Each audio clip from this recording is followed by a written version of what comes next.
iQOO 12 Pro 和小米14 Pro 这两台手机呢，在性能方面、硬件方面，还有上市时间呀，还有价格方面呢，说白了呢，就是针锋相对啊，就是竞争对手。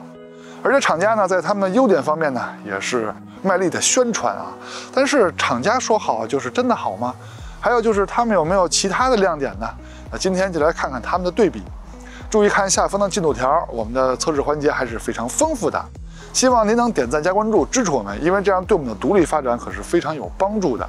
正式测试前呢，还是鼓励摄影环节，我会用手机去拍摄一些摄影作品啊，拍得不好抛砖引玉，主要是希望您也能参与到摄影中来。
前面的照片就是这两台手机所拍摄的，但是注意啊，是台手机就能拍，您的手机也能拍，关键是要参与到摄影中来。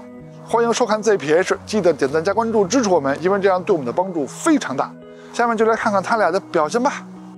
两台手机后摄都是3颗镜头，都是主摄长广角，但是 iQOO 12 Pro 这边呢是3倍的长焦镜头，小米14 Pro 呢是3.2倍的长焦镜头。注意啊，它们都是定焦镜头，没有光学变焦，没有光变。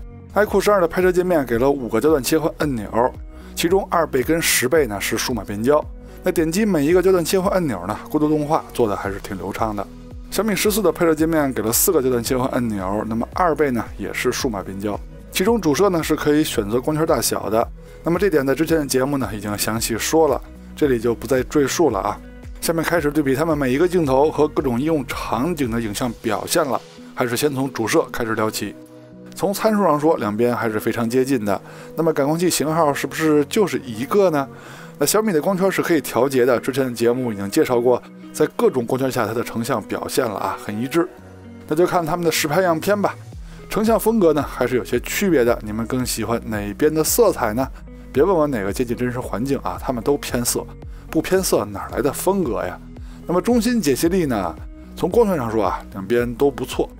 镜组的光学质量，也就是边角画质把控方面，这看的是镜组的制造成本，是你花的每一分钱值不值。iQOO 的表现更出色啊，小米那边的紫边更重一些。再看一组主摄的样片，成像风格呢还是有些区别的。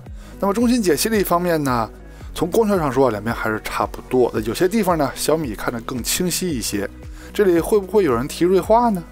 镜组的光学质量，这回看另一边的边角画质把控啊。那么这回没有了强光的干扰，两边的边角画质下降是差不多的。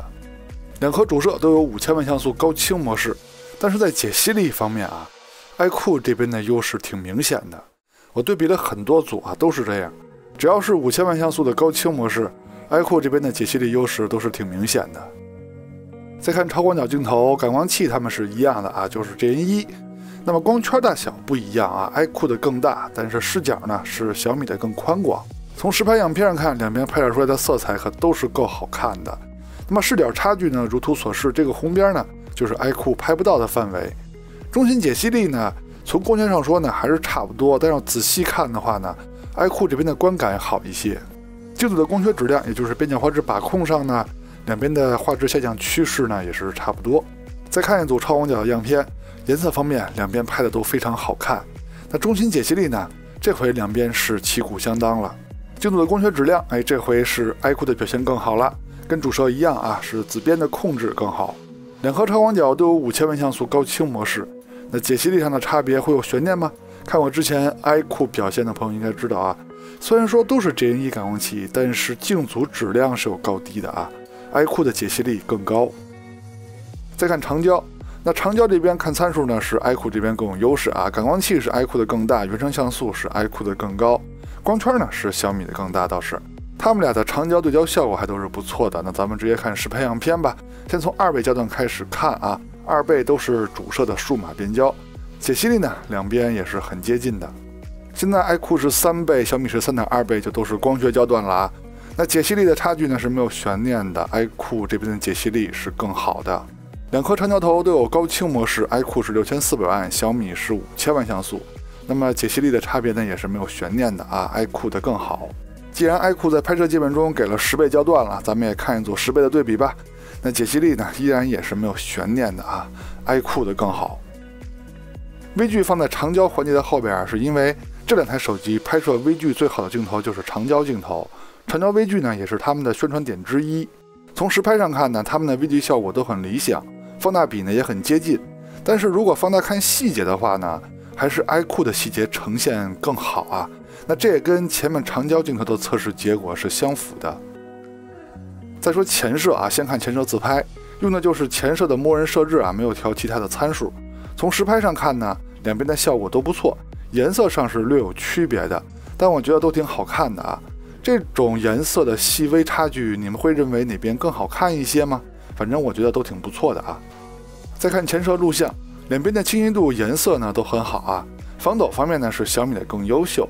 那希望 iQOO 后期软件升级能提高一下防抖啊，应该就是一个 OTA 就能搞定的事儿。作为跟 vivo 关系密切的 iQOO， 人像拍摄肯定是没问题的。从实拍效果上看呢也是如此。人物的肤色、衣服、背景颜色，主要是人物眉眼之间的感觉啊，看起来更精致一些。那小米在这个场景下人像效果虽然说看起来也是不错的，但是跟 iQOO 比起来呢，还是有些差距啊。当然了，大家也可以说一下你们更喜欢哪边的效果啊。再说蜘蛛宽容度啊，测试场景呢，咱们从难度低的开始。前几个场景呢，两台手机无论是主摄还是超广角，虽然成像上看着有些区别，但是水平都不错。亮部跟暗部的细节呈现呢都没有问题。从这个场景呢开始出现了差距，主摄亮部也就是天空的部分开始出现了差别了。iQOO 的云层细节更丰富，那超广角呢两边倒是差不多。下一个场景，主摄的表现两边都不错，但是超广角的暗部细节呈现又是 iQOO 的更丰富了。那最后一个场景呢难度也很高啊，主摄上两边水平还是相当的。超广角呢，依旧是 iQOO 的表现更好啊，暗部细节呈现更丰富。再看夜景的表现，先看第一个经典的场景，有强光有阴影，它俩无论是主摄还是超广角，暗部跟亮部的细节呈现都很出色。但是这里要说一下啊，iQOO 12 Pro 这台手机呢是不能关闭自动夜景的。虽然说到了很暗的地方，自动夜景的曝光时间也不长，但还是希望厂家在后续升级啊，加入关闭自动夜景的选项。这样的话呢，对有宠物有孩子的朋友，在暗光下拍摄的时候呢，选择性会更多。这个场景的难度提高了一些啊，主摄的表现 iQOO 的暗幕细节呈现的更多一些。那毕竟有自动夜景加持嘛，超广角的表现呢也是如此。现在是2倍的对比，两边都是主摄的数码变焦啊，同样两边的效果也是很接近的。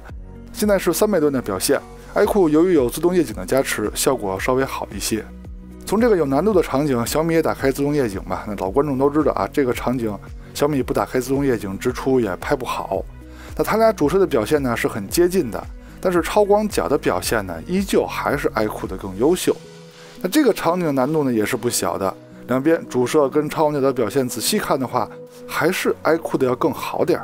换的城市小路上，无论是主摄还是超广角，那都是 iQOO 的稍微强一点啊，但需要仔细看啊，挺练眼睛的。从祖传神树开始就要打开夜景模式了，看看厂家的软硬件配合怎么样啊。那这个场景呢，主摄两边的表现都很优秀，超广角呢都有些盯不上劲了。健身器场景，主摄的色彩风格差别是有点大的，但是细节呈现呢还是旗鼓相当啊。超广角同样是难以应付这个场景。树林小路的场景，主摄出现了差距，仔细看啊，iQOO 的细节呈现稍微好点，超广角呢，就说小米强点吧，但是它除了测试这个强也没什么用啊。那最后一个祖传神树 Pro 场景，主摄的差距被拉大了 ，iQOO 的细节呈现更多。那超广角呢，就不用分谁更好了。录像用的就是手机的默认设置，也是最接近微信、抖音等社交软件的效果。现在是白天主摄的表现啊，两边在防抖、清晰度、颜色上都挺好。超广角的录像表现呢，两边也是很接近的。现在是2倍录像的对比，它们都是主摄的数码变焦啊，两边的效果呢也是旗鼓相当的。现在 iQOO 是3倍，小米是3.2倍，整体效果上呢 iQOO 的更好。再看一组10倍数码变焦的吧 ，iQOO 的效果是强很多的。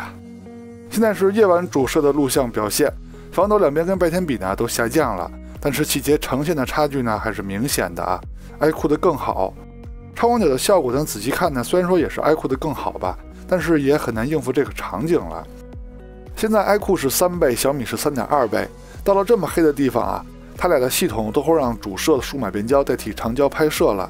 iQOO 这边的暗幕细节呈现是更丰富的，小米的视频防抖更好，清晰度更高。公园设计方面，大家可以说一下你们更喜欢哪台手机的造型。它俩最大的区别呢，肯定是后摄区域了。其他呢，我这儿也就不细说了，大家可以看看它俩各个角度的样子，说说您的喜好吧。那处理器、硬件等呢，这俩手机不能说是一模一样的，也是大差不差的。至于游戏啊、发热、跑分等啊，估计大家比我们都清楚了吧？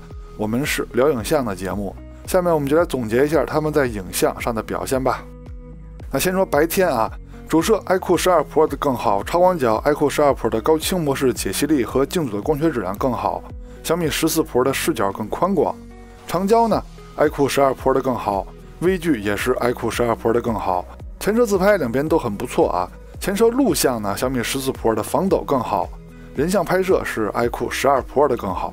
扩张度结合主摄跟超广角的综合表现呢，是 iQOO 12 Pro 的更优秀。